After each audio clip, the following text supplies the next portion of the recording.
एक महान मराठा योद्धा जिसने अपनी तलवार की धार से दिल्ली के तख्त को हिलाकर रख दिया और मुगल बादशाह को यमुना नदी में नाव लेकर भागने पर मजबूर कर दिया। ये कहानी है उस मराठा वीर की जिसने न केवल मुगलों को बल्कि निजाम, नवाबों, पुर्तगालियों और तमाम ताकतवर शासकों को धूल चटाई। ये कहानी सिर्फ युद्धों की नहीं बल्कि साहस, रणनीति, कूटनीति और मराठा एकता की है। ये कहानी है पेशवा बाजीराव प्रथम की, जिसने अपने जीवन में 41 युद्ध लड़े और एक भी नहीं हारा। मराठा इतिहास की शुरुआत होती है छत्रपति शिवाजी महाराज से, जिन्होंने 17वीं सदी में अपनी तलवार, साहस और गुर्रिल्ला युद्ध की रणनीति से मुगल सल्तनत को चुनौती दी। शिवाजी महाराज ने न केवल मराठा स्वराज की स्थापना की बल्कि हिंदुत्व स्वराज का सपना देखा, जिसमें सभी धर्मों के लोग स्वतंत्रता और सम्मान के साथ जी सके। उनकी रणनीति थी तेजी, चतुराई और पहाड़ी किलों का सहारा लेकर दुश्मनों को चकमा देना। शिवाजी महाराज की मृत्यु के बाद उनके पुत्र छत्रपति संभाजी महाराज, जिन्हें प्यार से सब छावा कहते हैं, उन्होंने मराठा साम्राज्य की बागडोर संभाली। लेकिन 1689 में औरंगजेब ने संभाजी महाराज को क्रूरता से मार डाला। संभाजी महाराज की मृत्यु के बाद औरंगजेब ने उनके बेटे शाहूजी महाराज को और उनकी पत्नी यशोबाई को कैद कर लिया। 1689 से 1707 तक, यानी औरंगजेब की मृत्यु तक वो मुगल कैद में रहे। और जैसा कि हम आपको पहले की वीडियो में बता चुके हैं कि इस दौरान मराठा साम्राज्य की कमान संभाली संभाजी के छोटे भाई राजा राम ने। राजा राम ने दक्कन और दक्षिण भारत में मुगलों के खिलाफ गुर्रिल्ला युद्ध जारी रखा, लेकिन 1707 में राजा राम की मृत्यु हो गई, जिसके बाद राजा राम के बेटे शिवाजी द्वितीय को छत्रपति बनाया गया। लेकिन क्योंकि वो बहुत छोटे थे, इसीलिए उनकी माता ताराबाई ने संरक्षिका के रूप में शासन चलाया। उन्होंने मुगलों को दक्कन में टिकने नहीं दिया। औरंगजेब की मृत्यु ने मुगल सल्तनत को कमजोर कर दिया, लेकिन मराठा साम्राज्य में भी एक नया संकट खड़ा हो गया।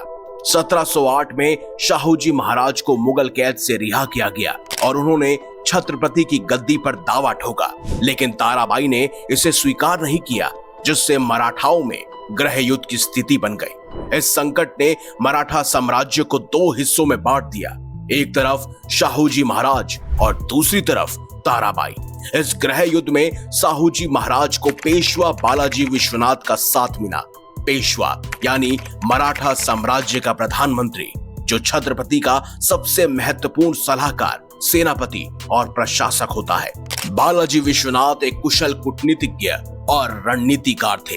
उन्होंने शाहूजी के लिए कई युद्ध लड़े और ताराबाई के समर्थकों को हराकर मराठा साम्राज्य को एकजुट किया और मुगलों के साथ भी चतुराई से संधि की। 1719 में उन्होंने मुगलों से स्वराज कर वसूली का अधिकार भी हासिल किया, जिसने मराठा साम्राज्य को आर्थिक और सैन्य रूप से मजबूत किया। लेकिन इस प्रक्रिया में पेशवा की शक्ति बढ़ती चली गई। अगर आपको ये डिटेल समझ नहीं आती तो आज की गवर्नमेंट के अकॉर्डिंग सिंपल लैंग्वेज में समझिए। जैसे कि भारत में राष्ट्रपति की पोस्ट सबसे सुपीरियर है, लेकिन असली ताकत प्रधानमंत्री के पास होती है, वैसे ही मराठा साम्राज्य में छत्रपति सम्मानित थे, लेकिन असली शक्ति पेशवा के हाथों में आ गई। बालाजी विश्वनाथ की मृत्यु के बाद उनके बेटे बाजीराव बल्लाल भट्ट 1720 में केवल 20 साल की उम्र में पेशवा बने, जिन्हें आज पेशवा बाजीराव प्रथम के नाम से जाना जाता है।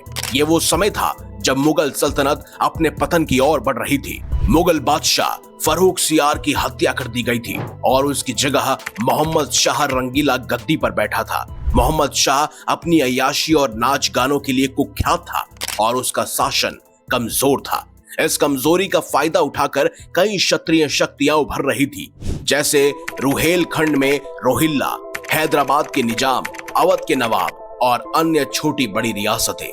लेकिन इन सब के बीच बाजीराव ने मराठा साम्राज्य को एक नई दिशा दी। उनके तेज दिमाग, साहस और रणनीति ने मराठाओं को भारत के एक बड़े हिस्से में फैला दिया। बाजीराव ने अपने जीवन में 41 युद्ध लड़े और एक में भी नहीं हारे।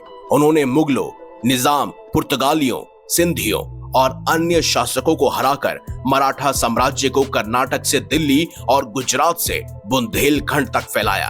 बाजीराव को मराठा इतिहास का सबसे महान पेशवा माना जाता है और इसका कारण थी उनकी अद्भुत सैन्य रणनीति। बाजीराव की घुड़सवार सेना को इतिहास में बेजोड़ माना जाता है। उनकी सेना में हल्के और तेज घोड़े थे जो किसी भी इलाके में तेजी से हमला कर सकते थे। उनकी रणनीति थी हिट एंड रन, यानी दुश्मन पर बिजली की तरह हमला करो और तुरंत ही गायब हो जाओ। बाजीराव की सेना रात में हमला करती और सुबह होने से पहले ही गायब हो जाती। उनकी सेना इतनी तेज थी कि वो 2 दिनों में ही 90 किलोमीटर का मुश्किल रास्ता पार कर लेते थे। बाजीराव ने अपनी सेना को हमेशा हल्का और चुस्त दुरुस्त रखा ताकि वो लंबी दूरी तय कर सके और दुश्मन को चकमा दे सके। इतिहासकार उन्हें घुड़सवार सेना का सबसे महान कमांडर मानते हैं। कहा जाता है कि अगर स्वर्ग से कोई घुड़सवार लीडर उतरे तो वो बाजीराव जैसा होगा। बाजीराव की सबसे बड़ी जीत थी 1736 में दिल्ली पर उनका हमला। दरअसल 12 नवंबर 1736 को बाजीराव ने अपनी 5000 घुड़सवारों की सेना के साथ दिल्ली की ओर कूच किया। उनकी सेना ने बुंदेलखंड पार किया और यमुना नदी के किनारे डेरा डाला। यहाँ से आगरा केवल 65 किलोमीटर दूर था। मराठा जनरल मल्हार राव होलकर ने यमुना नदी को पार किया और दोआब के कई कस्बों पर कब्जा कर लिया। दिल्ली में जब ये खबर पहुंची कि मराठे किसी भी समय हमला कर सकते हैं तो मोहम्मद शाह रंगीला के होश उड़ गए।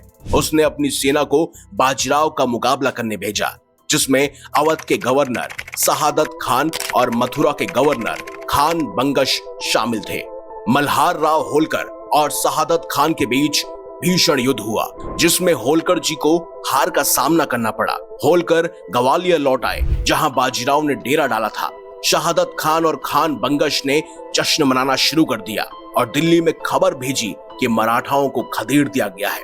मोहम्मद शाह ने अपने चापलूसों की बात में आकर राहत की सांस ली, लेकिन उन्हें नहीं पता था कि बाजीराव की चाल अभी बाकी है। और तभी बाजीराव ने अपनी हार को एक रणनीति में बदला। वो जानते थे कि मथुरा से दिल्ली जाने का रास्ता मुगलों की नजर में है, इसीलिए उन्होंने मेवात के पहाड़ी और जंगली रास्ते का सहारा लिया।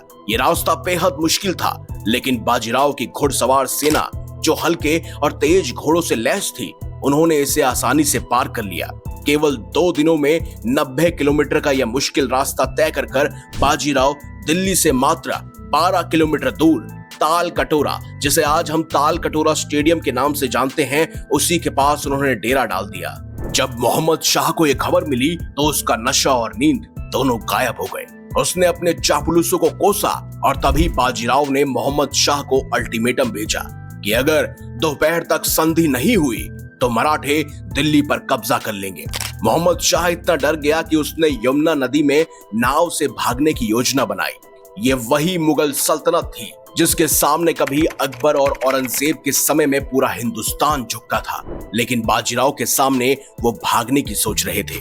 लेकिन तभी दिल्ली के एक कमांडर अमीर खान ने हिम्मत दिखाई और 12,000 घुड़सवारों और 20,000 पैदल सैनिकों के साथ बाजीराव का मुकाबला करने निकला। अमीर खान ने एक रक्षात्मक रणनीति बनाई जिसमें मराठों को घेरकर रोकने की योजना थी, लेकिन उसके कुछ उत्साही सैनिकों ने बिना सोचे समझे मराठाओं पर हमला बोल दिया। बाजीराव ने मौके का फायदा उठाया। उसने अपने 500 घुड़सवारों को मुगलों को ललकारने के लिए भेजा। मुगल कमांडर अमीर हसन ने सोचा कि मराठे कमजोर हैं और उन्हें आसानी से हराया जा सकता है, लेकिन यह सोच बाजीराव की चाल थी। उन्होंने मुगलों को अपनी ओर खींचा और फिर अचानक से हमला बोल दिया। बाजीराव ने अपनी सेना को लड़ते लड़ते पीछे धकेला, जिससे मुगल उनकी पहुंच में आ गए।